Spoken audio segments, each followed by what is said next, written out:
Merci Monsieur le Président, chers collègues.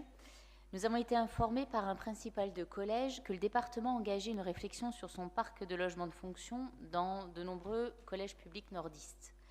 En effet, vous avez, Monsieur le Président, écrit dans un courrier en date du 2 novembre qu'il représentait, je cite, « un patrimoine important dont l'entretien et la gestion deviennent aujourd'hui difficilement soutenables ». Vous dévoilez dans cette missive votre volonté de céder le patrimoine immobilier et d'externaliser la gestion des logements de fonction auprès des futurs acquéreurs. Vous précisez enfin que la démarche envisagée dans un premier temps concerne 308 logements répartis sur 79 collèges. Parmi les élus de l'opposition, nous avons été très surpris d'apprendre de manière quasiment fortuite l'existence de ce projet qui n'a jamais été débattu ni même évoqué ici dans cet hémicycle.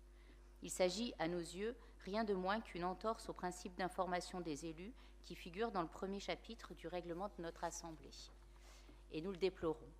La privatisation et l'externalisation de la gestion des logements de fonction des collèges est effectivement une décision grave et importante. Nous savons qu'elle engage le département durablement. Il ne sera pas simple de revenir sur cette décision, elle sera quasiment irréversible. Cela mérite, vous en conviendrez, un réel débat. Nous sommes d'ailleurs assez dubitatifs sur ce projet de privatisation des logements des collèges. Nous le considérons comme un des engagements supplémentaires du département qui a déjà prévu l'externalisation de l'entretien des collèges publics pour des résultats qui, a priori, sont mitigés. Les retours que nous avons de la part de la communauté éducative ne sont pas bons, avec un sentiment d'abandon et un manque de concertation totale.